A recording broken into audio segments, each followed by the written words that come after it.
And it's time to get started. Everyone will be sure their phone's on silent or vibrate or whatever, just so it doesn't ring. We'll go ahead and get started. God, we got a good crowd here today for the lab. Must be because Charlie Bethel's here. Yeah, gotta be that way. Charlie who? Yeah, okay.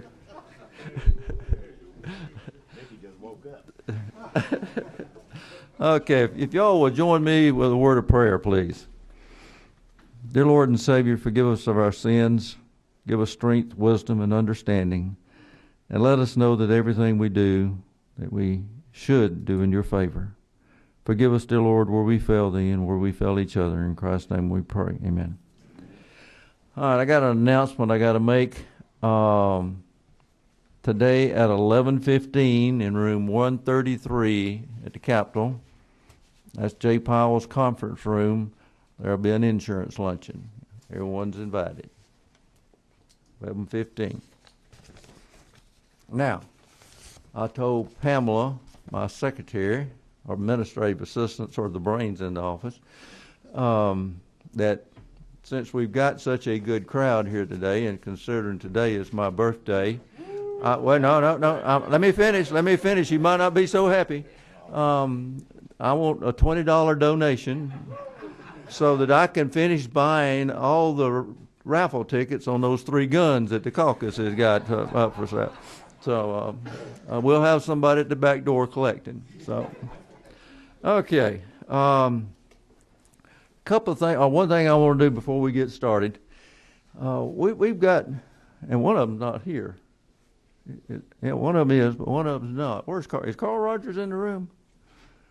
I've talked to him over the text message this morning. He's not here. But Carl and Alex Atwood are not going to be with us next year. They're not running for re-election.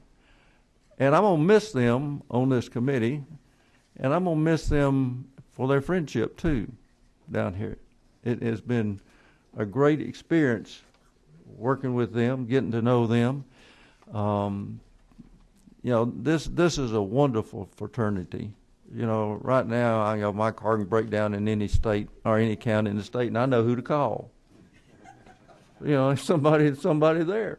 And they're friends. You get to know all these folks, and they're some really good folks. But I'm going to miss y'all, and professionally and as a friend, too. So I'm going to pass that along to Carl when I see him. Okay. Considering Senator Bethel has 2 or 3 bills in insurance over in his committee, we're going to go ahead and let him go first. Senator, if you will come on up. We got a number 12 over here. If you'd like to make a...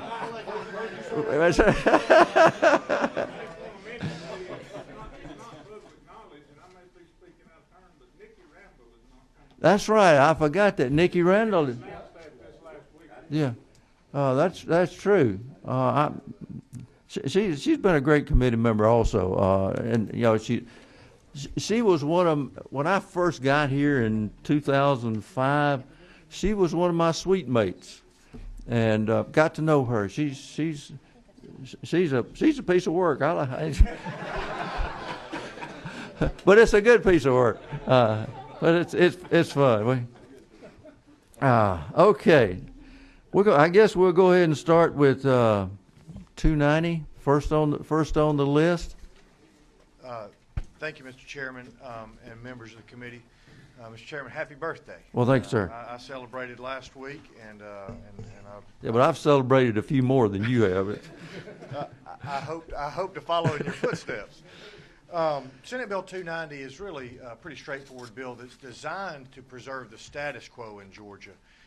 During the off-season, the insurance department, at the prompting of some financial institutions, reviewed the current code as it relates to who is required to have an insurance license. And they found what they consider to be an ambiguity about attorneys, in particular real estate attorneys who are closing transactions. You will all be familiar that those attorneys frequently will also include title insurance transaction as part of the closing. And the code section refers to any person and doesn't refer to any agent. And so while a lawyer practicing law is not considered an agent under the code section, there's ambiguity about whether there's somebody who would be required to have an insurance license. They don't have to have one today.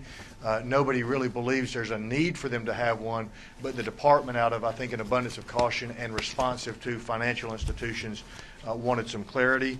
And so what we have done in Senate Bill 290 is just simply say that individuals who meet those definitions, so an attorney who's practicing law, an individual who is gathering data but is not just for relating that purpose into a third party, is not covered by a requirement to have insurance, an insurance license in Georgia. And that's really the long and short of it, Mr. Chairman. The State Bar and the Insurance Department were the folks I sat and talked with about the bill. Okay, does anyone have any questions on 290? Okay. Oh, you got it. Go. Second. Okay, all in favor say aye. All opposed, like sign. Okay. Now see how easy that was? So when you go across the hall over there, Mr. Rogers, I made this statement before you got here. I was hoping you wouldn't be late.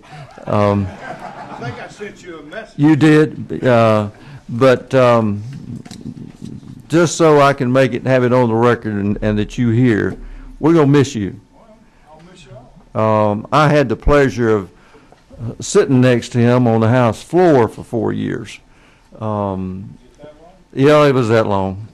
At least 4 years. But you know, he is a real asset to this committee and to this House. He and also a friend, and I value that. So, all right, we'll go on. Who's carrying that bill for you in the House? Well, I'm putting him on the spot, and he's looking at his phone. I thought Representative Reeves may be willing to carry that for me, because I know he cares about making sure the practice of law is protected. Be happy to. Thank you. All right, okay, Senate Bill 347 then. Thank you, Mr. Chairman. I don't know if Ms. Scott would like to come up. I know she'll do a better job if we have any problems. Senate Bill 347 is a bill that comes out of the Insurance Department. It is a continuation of what is I think a multi-year effort at the department level to bring our captive insurance laws into line with what's happening in other jurisdictions and sort of the state of the profession. You'll remember House Bill 552 last year dealt with what I would sort of call the pure captive, the traditional captive. This is dealing with agency captives, and basically it would allow an insurance agency to serve as the reinsurer on policies that they've written, business that they capture. It obviously allows an opportunity for that agency to be at risk, but also the reward that comes along with that. And from a structural standpoint, that is what the bill does. I'd be happy to walk through it in detail, but I know you got a full calendar, and I want to be responsive to your time and questions. Okay, well, if anybody have any questions on this particular bill? Okay, well, I guess anytime, okay, number 25. Mr. Carson. Mr. Chairman, Senator, thank you for bringing this forward. I was just wondering, is this language, this is obviously a department bill. Is this on? Yeah. Is this NAIC language, or is it just language that was developed by our department here in Georgia? I don't believe it's technically NAIC language. It is borrowed heavily from other states in the sense that it's not new language or untried language, but it's not an NAIC model. And what is the goal? And what is the goal with it? I think it's to increase the market or grow the market for captive insurance companies overall, correct? I think that yes, the department is certainly trying to increase the availability of captive insurance opportunities in Georgia.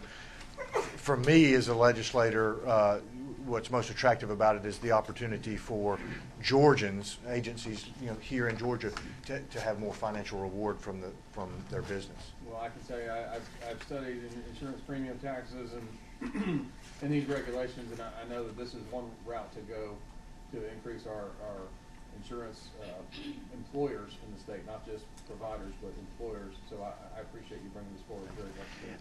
I should have said, Mr. Chairman, I apologize. The version that's in the folder is a committee substitute, Right. proposed committee substitute.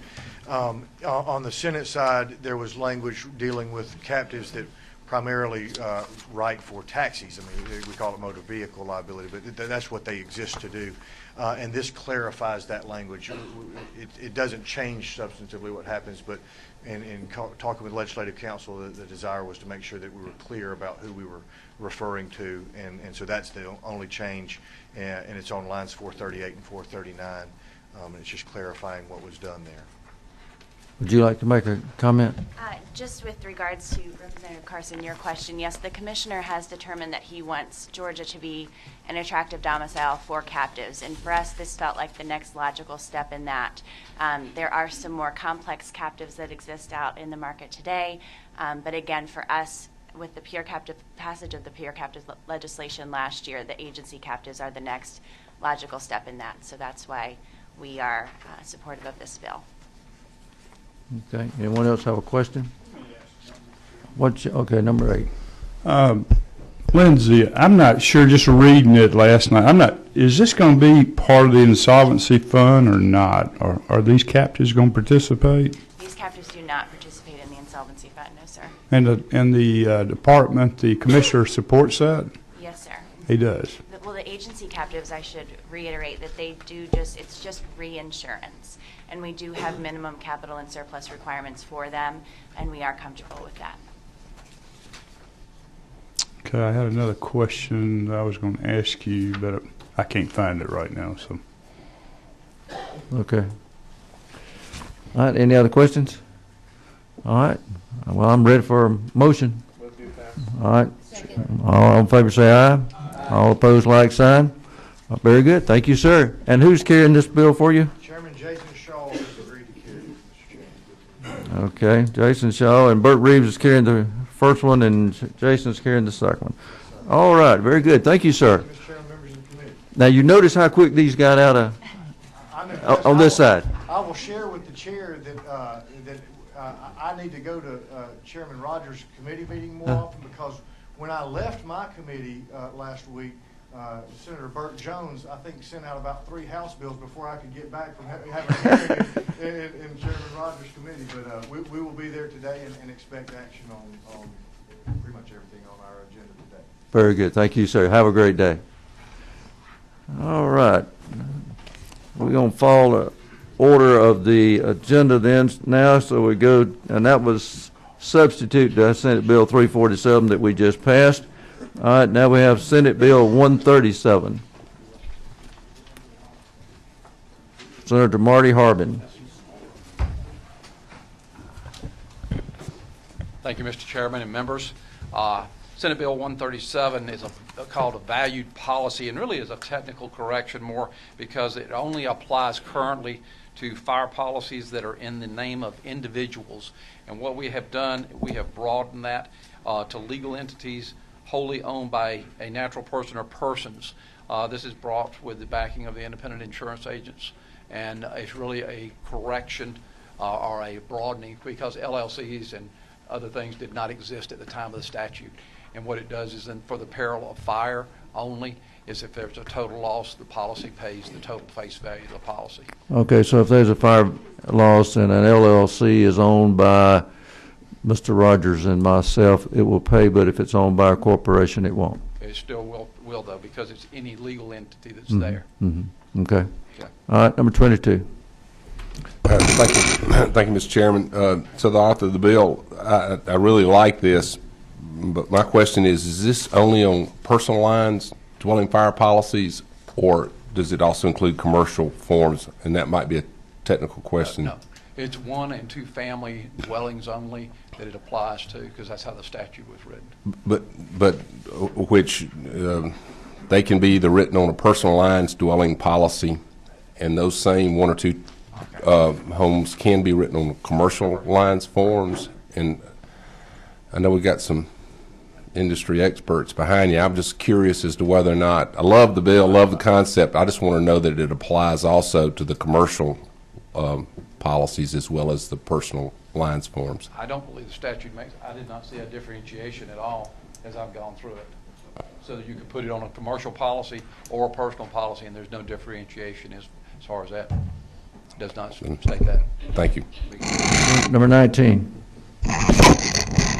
Thank you, Mr. Chairman. Over here, sir. Back here, behind Lee. Lee got me covered up. Sorry. Thank you for the bill here. I just sort of tagging on my buddy's question there. Now, you talk about a lot of the, okay, first question is, you said just fire. Is this just a basic fire policy, or does it cover any of the broad forms, just basic fire, and that's it? No broad form or anything else? Peril of fire only. Okay. God, I don't know anybody just writes fire now. I don't know who would be writing that. Why would you just have a fire policy out there? As I understand, just historically, is it many years ago, is that there were companies that would require you to insure the house for X amount of dollars, and this was kind of a way to put a check and balance that if it is a total loss, they're going to pay the face amount of the policy. And that was my understanding of how that statute came into being. That was back in the 70s. Well, back It's just the peril, yeah, just the peril fire. Fire only, yeah. well, I'm still not familiar with that. That doesn't compute with me and my State Farm friends up here. But and the other part, I think, is this: is if this was a homeowner's policy, you've got on your homeowner's policy, you have a guaranteed replacement cost, things of that nature that are already written in. This is really for the fire policy, covering a rental dwelling, things of that nature that's being insured. But we can cover, under personal lines, we can cover 1 through 4 family units, like a quadruplex, duplexes, and things like that. I know my company can, but maybe this is just like you said, GUA or something like that. I don't know. Yeah. It may be, or then we used to have a little. Yeah, we had a little mutual company up in where I write at one time that just wrote some little fire policies. They didn't insure chicken houses, outhouses, anything I couldn't write. We could do that, but. All right, Okay. I'll stop at that. Okay, Thank you, Mr. Chair. I'm going to turn that off. We're going. We're at number 28. Representative Shaw. Thank you, Mr. Chairman. So, Senator, basically, tell me if I'm wrong, but basically, most policyholders already think if their home is a total loss due to fire, that they're automatically going to get, if there's $65,000 on it, they think they're just going to get that $65,000 check, right? But that's not the case. That means if that policy was valued higher than the actual cash value, and that was the form that it's written on, then they're going to get a lesser amount if it was not worth that. But this would basically say these dwelling fire policies that qualify under this would get that full value if it is a total fire loss, correct? Correct. Okay. And in this case, what this bill does is broadens it. It could be in an LLC or corporation name, which was not. So this basically modernizes it because there's so many of these dwellings that are owned by an LLC that may be a one-owner LLC, correct? Correct, that's correct. Okay, thank you.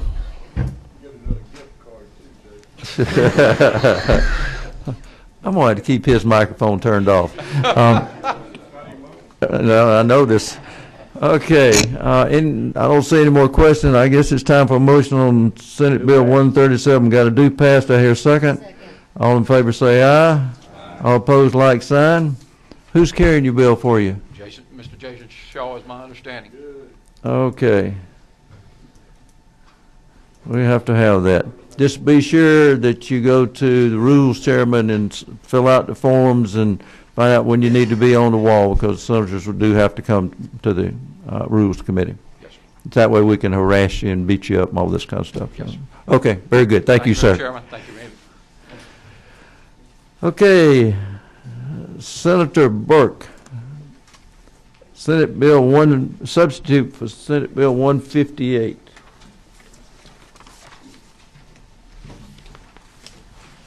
I don't have that.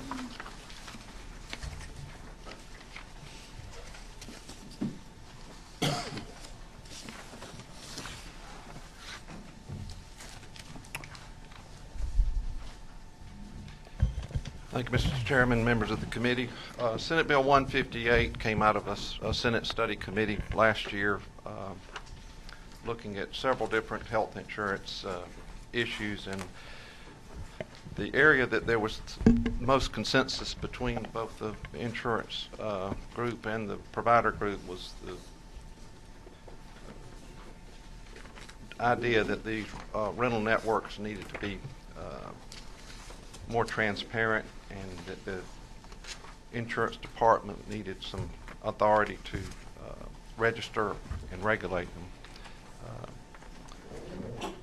I believe the bill provides transparency for these rental networks, so when providers see patients in their office, or hospitals have patients in there, that they know what contract they're working under. And frequently with rental networks, it's almost impossible to know the terms of the agreement that you thought that you had when you had the patient in the first place. So that's a brief summary. I'll be glad to answer questions. Okay. Do I hear any questions from any committee members? Okay, go ahead. Doctor, on the original bill, line 77, it says collect a reasonable fee for the purpose of administering the registration. Was that taken out in the sub?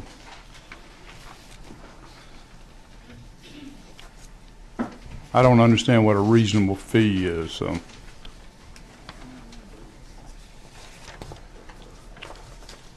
Well, I just had the sub printed out this morning, so I can't say that I'm...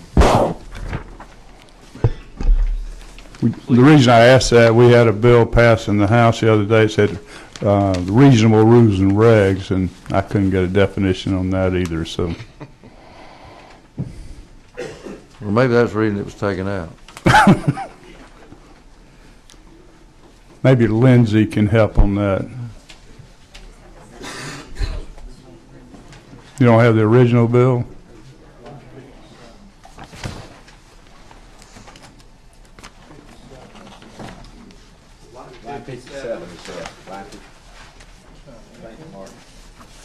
Line what? 57. It is in there, Representative, Okay. under D. Can you define what reasonable is, Lindsay? You can't? I can't either. Well, my understanding of the definition of a fee is what it actually costs. I think that is in statute, so. Yeah, that was in statute, I think, 1055 several years ago. Okay. All right. You finished, Mr. Chairman Rogers? Now go ahead to the next one. So. Okay. 23. Thank you, Mr. Chairman. Thank you, Senator, for bringing this bill. This is something that is needed. In looking over this, I was trying to figure out, is there a way, are we going to, or is the department going to notify networks that are out there to let them know that they need to register? Is there a process? I really didn't see one in here laid out of how to let these folks know. Well, I think that is left to the Commissioner's office. Okay. Thank you. Ms. Todd, you want to comment on that? Would you like? That will be something, Chairman and Representative Taylor, that we will discuss and look at in depth in our regulation process. Okay. All right, so it's substitute Senate Bill 158. Any more questions? Okay, I guess it's time for a motion. All right, and all in favor say aye. All opposed, like sign. All right, substitute 158 just passed, and sir, just remember you need to go talk to the, and I've got Representative Jaspers is going to carry your bill for you, correct? That's correct. All right. Thank you. Okay, thank you. All right. Now, Senate Bill 302, Mr. Senator Martin.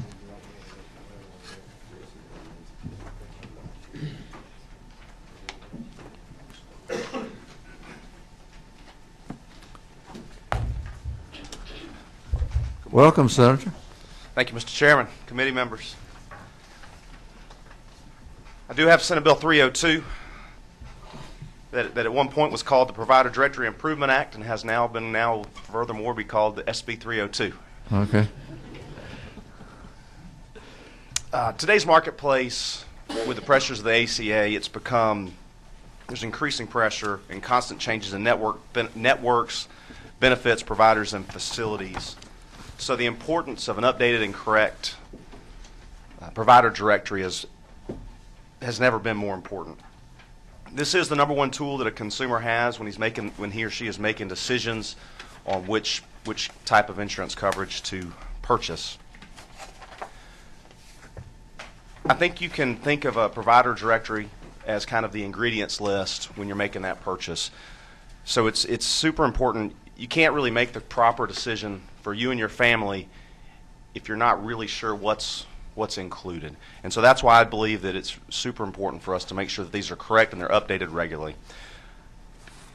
This bill seeks to increase transparency so the consumer can make that best informed decision. It is a complicated industry, and providers and facilities and carriers should work together to create the rules that allow for directories to be easily read and understand. And I think that has actually been the process with SB 302. We've pulled together a lot of different groups, whether it's providers, insurers, facilities, and advocate groups to come together, and this is a culmination of that. There have been a couple changes in the substitute. I can go through the section by section if you'd like, but I will yield for questions. Okay. This, number 28. Senator, my friend, so tell me basically how does this bill do what you're wanting it to do? Does it like make them report this stuff more timely, or how does it work? It clarifies some of the regulations and makes it just a little more clear so that everybody's aware of what information is to be submitted, when it should be submitted. There is an audit provision in there. There's an initial one-time cleanup of every directory. So if you have a health plan and you have a directory, we have a one-time cleanup which will be due, I believe the substitute says, in January of 2017. Right. So once that has been accomplished, then there is an audit provision. The carriers are to audit every year, and those are to be made available when, and it's audited based on a sample. So it's not you don't have to do the complete audit every year. At that point, it's a sample audit, and that's to be made available to the commissioner to make sure that they are accurate and being updated. Okay. And also, if a provider does not submit a form within a year, then they send them a notice they have to respond within 30 days, and if they don't, they can be taken out of network. And so it's trying to keep this thing as accurate as is possible, so that when you call and you're on a network, you can find out what doctors are there, okay, and where they're taking new customers or not, and all this kind of stuff. Got you. Thank you. All right, number 5. Thank you, Mr. Chairman. On line 119, I noticed that you're reimbursing the covered person. What if the provider of the service has agreed to accept, the insurance payment? They're not. It appears to me that they're not covered with this paragraph D. Am I wrong? I'm not sure I understand. Okay, so say a physician sees a patient and treats them, and they accept the insurance. In other words, on the form, and many of these in-network policies do that, even out of network. That in that instance, the insurance company pays the provider. Okay, you're saying it reimburses the covered person here. It doesn't say anything about the provider. In other words, in this paragraph D, we're talking about the commissioner finds that the covered person is reasonably, has relied on inaccurate information, and the commissioner may require the insurer to provide coverage for all covered health care services provided to the covered person, and to reimburse the covered person for the amount. Doesn't say anything about the provider. Is there a reason for that? The intent of this language was that the coverage be, that they receive the health care they needed, and that the appropriate person be reimbursed, whether that's the person if they had to pay out of pocket, or whether that is the provider. And I can. Yeah. Lindsay, come up front so we can.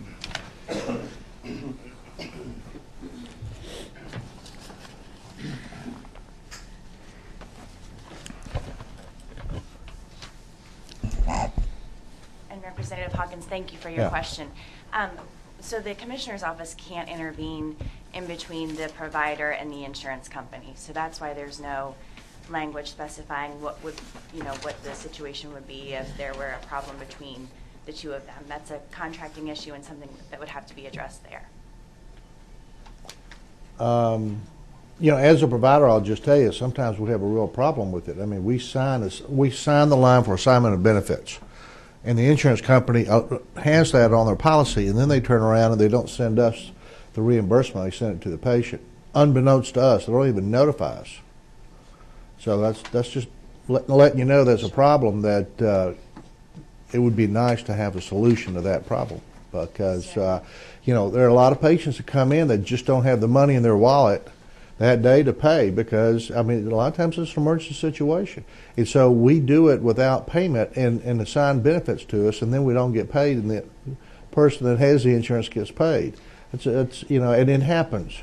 Sure, and Representative Hawkins, I do know that there has been some discussion both at the NEIC and I believe on the Senate side about some of that with regards to balance billing, and I think that is going to be addressed in a study committee this summer, from what I understand. So it is.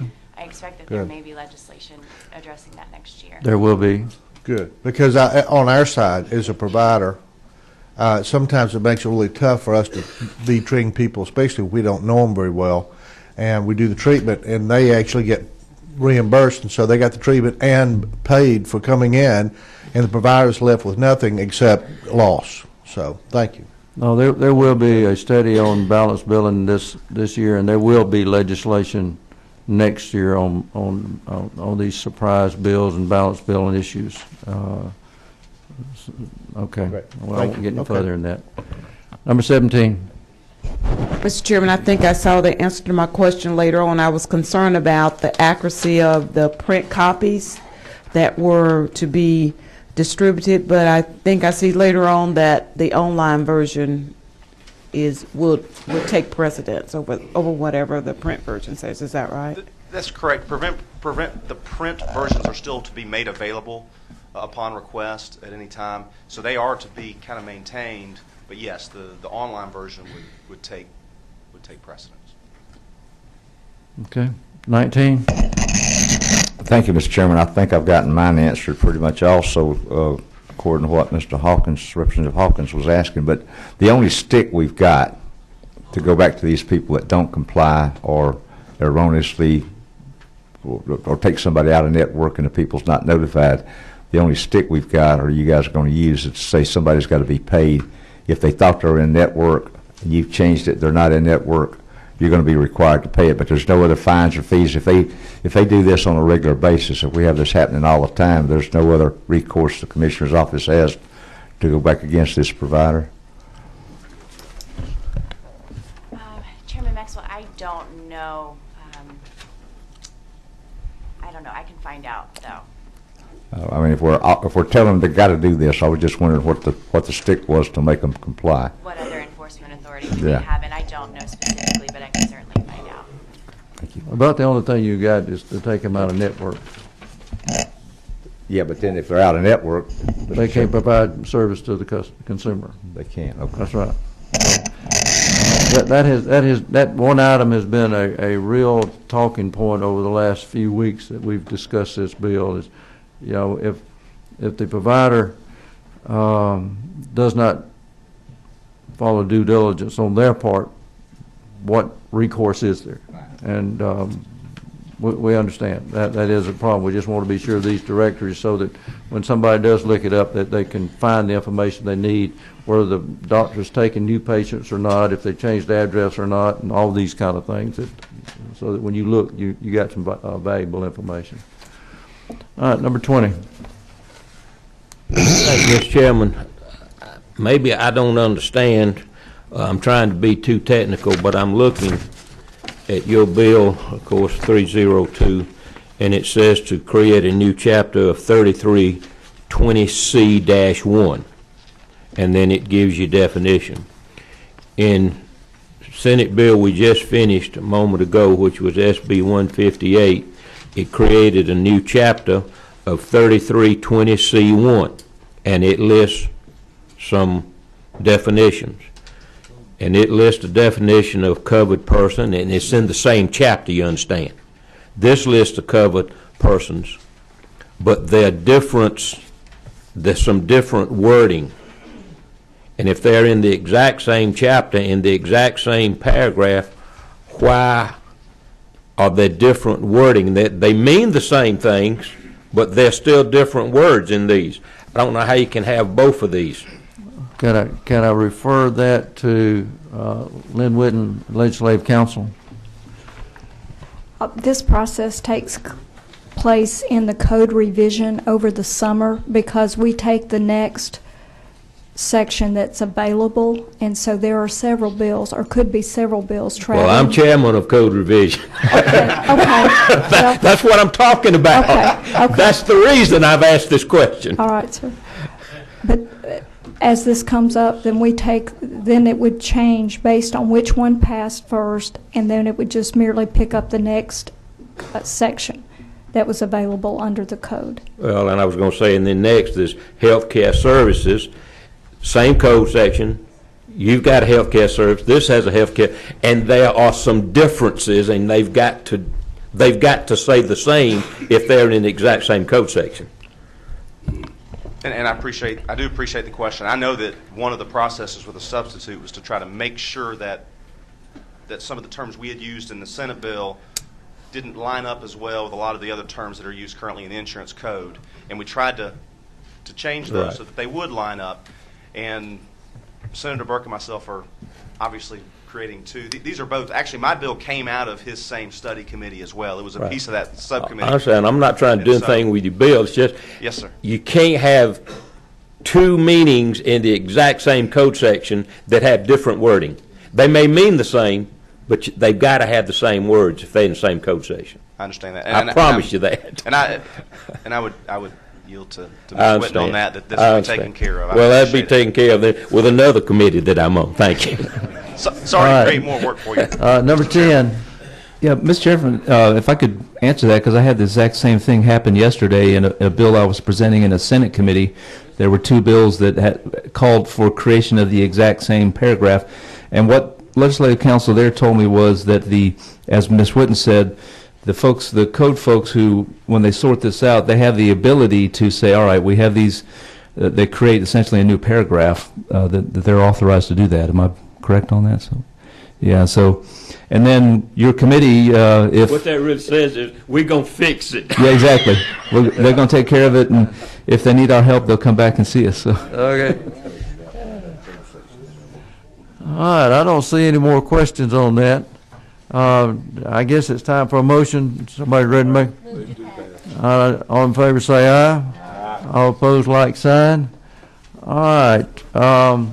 That completes our insurance agenda for this year, unless something else pops up. But I would remind you of the insurance luncheon at 11:15 in room 133 today. That's at the Capitol. Who's carrying this? Oh, who's carrying your? Ms. Taylor. Thank you. But it'll be 115, room 133 at the Capitol. Jay Powell's conference room, Ways and Means conference room. I don't know. I'm just waiting on my $20 from each person. Yeah. 71. I'm proud of it. Y'all have a good day. Meeting adjourned. Huh? 133.